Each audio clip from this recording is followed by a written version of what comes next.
A lot of talk now going on about how long these will continue for and about the security in London in general. Now, it's important also to look not just at the specifics of what we're seeing, but also of the bigger picture. Where does this anger stem from? And can it at all be compared to what some are saying, which is to some of the protests we've seen here in the United States? Joining me now to talk more about this is Michael Ruppert in Sebastopol, California. He is the founder of the Collapse Network. Hey there, Michael. I wanted to get your insight on what we're seeing in London because I know that you had previous experience as a police officer, I think with LAPD. Now, 16,000 officers have been sent out in London. Do you think that this whole situation is being handled in the right way? Absolutely not, and I'm extremely suspicious at this point that there is deliberate provocateurism being undertaken by industrialized governments in the West, NATO, US and UK especially, to provoke race riots. And I'm really worried that that's what's happening. The unrest I've been predicting for quite some time, but this is the patterns and dispersion and the incidents, and especially the way the media are playing them on both sides of the coast, suggest that they really want to trigger massive civil unrest.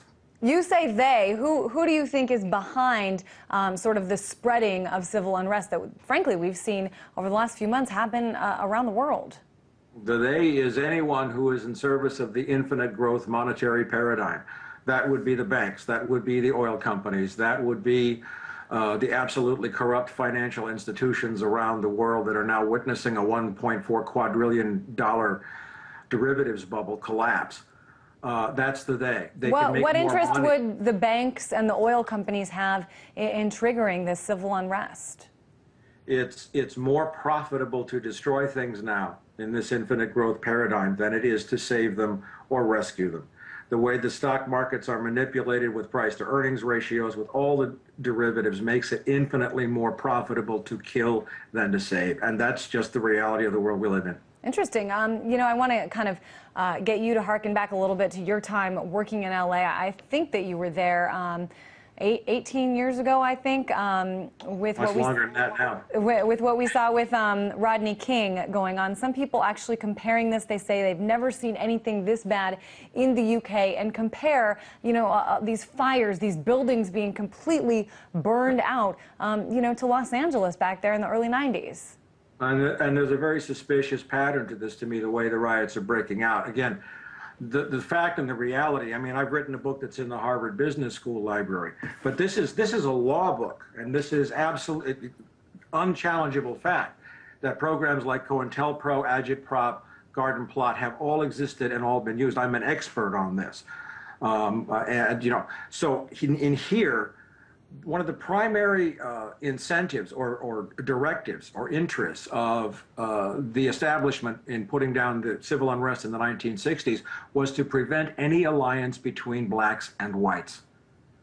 And they went to any lengths possible to create tension. And that's what I see happening here with the flash mobs, flash robs, and a number of very provocative cases recently. I think it's really interesting that you bring up the issue of race. I know that certainly what we saw in London in the 80s had a lot to do with race. Some people saying that that element is still there, but not just race. It's also about a group of people that has been sort of held back in a lot of different ways, and as a result, their frustration has built up. Talk a little bit about that aspect in terms of what you're seeing going on with this as an element of these riots.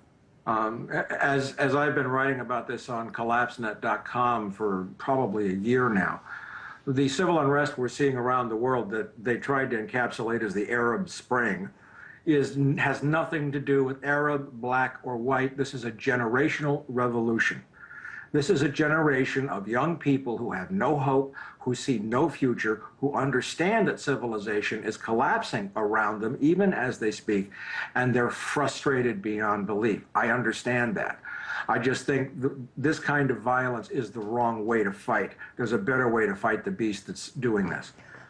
Who wins and who loses out of the kind of things that we're seeing right now in London? Certainly some of the things that we've seen in Greece, that protest said to be over the austerity measures there, certainly some violence happening there. Who are the winners and losers in events like this? Well, I am certain, because my background also went to intelligence and throughout the covert operations community, and I'm an expert on that too. That these are being used as test runs now to test command and control systems performances for larger riots that are going to be coming soon.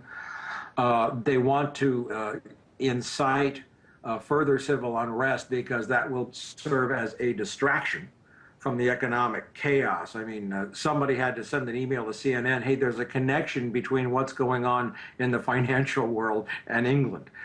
So you think that by having these riots in the street, that people are forgetting in some way that, Goldman Sachs made more money than it's ever made last year while most of Main Street is suffering? You think that the people protesting are going to take the attention off the Bank of Americas and the large corporations, for example, that continue to reap the benefits while others suffer? It's a diversion from what's really causing all this suffering around the world right now. And war, nuclear war, is the ultimate diversion. I believe that all wars kind of come from a place when there's no place else economically to go to cover up your mistakes and your errors. So what if, some of these people who say they're protesting, I mean, certainly what we're seeing in London is a unique case, but you brought up the various protests that have taken place over the last few months. Many of these people who are out there in the streets say that they want to bring attention, that they want to fight some of these corporations. How can you then say it's the corporations that are behind it? It's the corporations and the banks. It's the infinite growth monetary paradigm. The only way to fight that is to withdraw any investments you have in any financial instruments anywhere in the world. Stop feeding it, because once you become invested in it, you want to keep it alive. You have an interest to keep alive that which is killing the rest of the planet. So withdraw. That's the way to fight now. We want to save as much infrastructure as possible, and I've been writing about this for years, that we hope for a fast crash of industrial civilization so that we can have some infrastructure left to rebuild with. Certainly a lot of people out there say those banks should never have been saved in the first place. Very interesting thoughts there. Michael Ruppert, founder of the Collapse Network, joining us from California.